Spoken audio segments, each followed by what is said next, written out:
And my grandmother was at the end of her life. And maybe some of the things she had been afraid of, some of the things she had been hiding, didn't seem like they needed to be hidden anymore. And so it was just this really beautiful intersection of maybe finding out some important things about our family story. Her dad was probably about 80% West African. She'd never be associated with she would be part Creole, but she was part Creole. I don't look enough. There is no enough. There is no enough. Hi, I'm Danielle Romero. Thank you so much for being with me here on my channel, where I talk about American identity and we talk about family stories. And today I want to get a little bit personal. We have covered a lot of topics on this channel, but I want to go back to my roots a little bit. But before I do, I want to show you this great hoodie that is for sale in my shop. It says, "Be a Good Ancestor." And I don't think you could see, but on the back, there's like an NYTN patch. This is the greatest hoodie of all time. I love hoodies. I'm really picky about them. So it took me a while to find the right one to put this on. But it says, "Be a Good Ancestor." And that's really what this video is all about today. And if you like an ad-free experience, you can join over at Patreon, and I'll leave a link to that below. So this entire channel began when I saw a picture of my great-grandmother and my great-grandfather. They were my mom's grandparents and my Grammy's parents. And my great-grandmother Lola was born in Louisiana, I now know as a woman of color, in 1900. And she married an Irish boy from New York who was down in Louisiana working on airplanes. I think he was some kind of an engineer. And his grandfather had come from Belfast, Ireland. And I'm actually going to cover a little bit of that in the next video. This was an unlikely pairing for so many reasons. If you know anything about the American South and what was going on in the 1920s, this was the height of Jim Crow. And I've talked about this many times, but my great-grandmother Lola, across her life in Louisiana, she was censused as either Negro or Black or mulatto. But when she moved to New York in the 1930s and 1940s, you were allowed to self-identify in the census, and she chose to identify as white.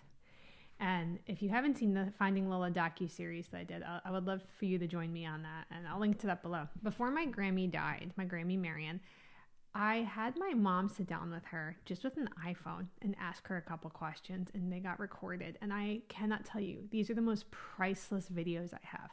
I grew up with my grandmother, spending lots of time with her in New York. And then when she moved down to Florida, we'd go visit her whenever we could. Even on break in college, I would go and stay with her with my other cousins.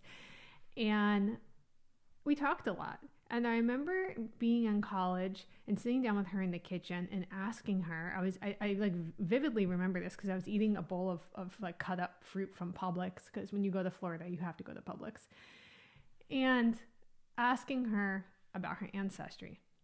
Now, she told us that she was raised French and Irish from her dad, French from her mom, but she would always like, there was a lot of inconsistencies with the conversation.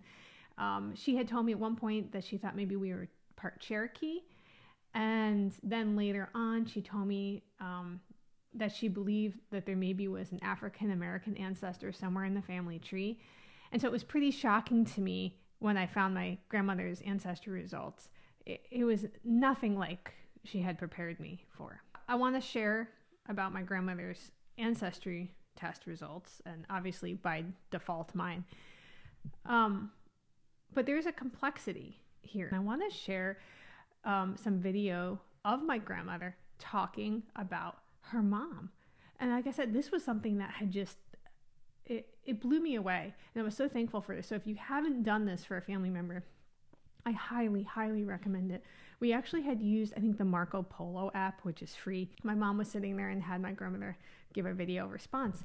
And I don't know if it was maybe this combination of I knew the right questions to ask, and my grandmother was at the end of her life. And maybe some of the things she had been afraid of, some of the things she had been hiding, didn't seem like they needed to be hidden anymore. And so it was just this really beautiful intersection of maybe finding out some important things about our family story. Hi, Danielle. It's Grammy. Anyway, it's good to talk to you. So anyway, you want to have some questions answered, all right? So where did your mother, Grandma Lola, grow up? She grew up in Bastrop, Louisiana. So did she ever talk about Louisiana to you?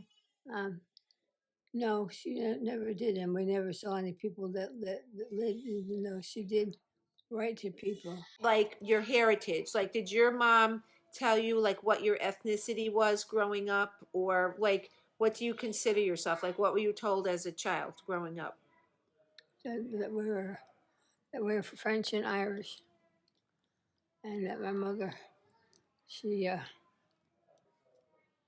never wanted to be associated that she was part black. What is it? Mulatto? No, this is from the South, coming from the South, because there was black people mixed in there with white people. Uh-huh. And they called I thought it wasn't Caucasian, it was something else. Creole? Like Creole. Is that a thing? That is something. She'd never be associated. She would be part Creole, but she was part Creole. And so the problem with DNA tests is that my grandmother and a couple of her brothers have all taken them, and the results have not matched up perfectly, okay? So that's one of the things that we have to keep in mind with the DNA test, because one of my Grammy's brothers took it, and he had a lot more of this than somebody else, but it's like these were siblings. So I'll just give you the very general even numbers, and every update was a little different, but my grandmother was about 50% Irish, so her dad was Irish, and I'm really looking forward to sharing some work on my Irish genealogy with you on here. And she was about 20% West African, and she was about 10% indigenous Mexican, and the rest was French and Spanish, which makes complete sense.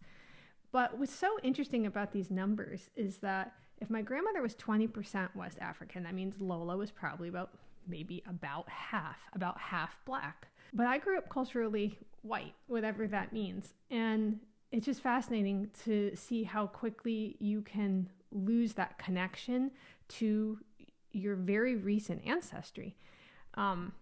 Taking it a step further, if based on the information I know, I think most of the indigenous heritage comes from Lola's mom's side, which would mean her dad was probably about 80% West African, which would mean that my great-great-grandfather on that side would be considered black. He was a black man. And I think it's difficult when we're reconnecting and we're open to reconnecting, but I don't look like that.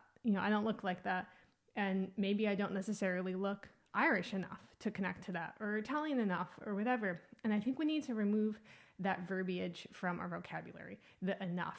I don't look enough. There is no enough. There is no enough. It's just simply who you are. This is who you are, and nothing can change that.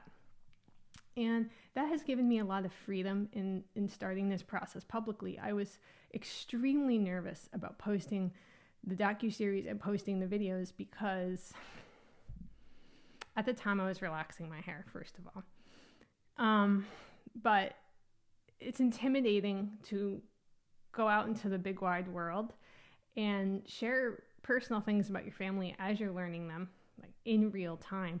And firmly recognizing that people are going to have opinions on how you look based on what you're sharing.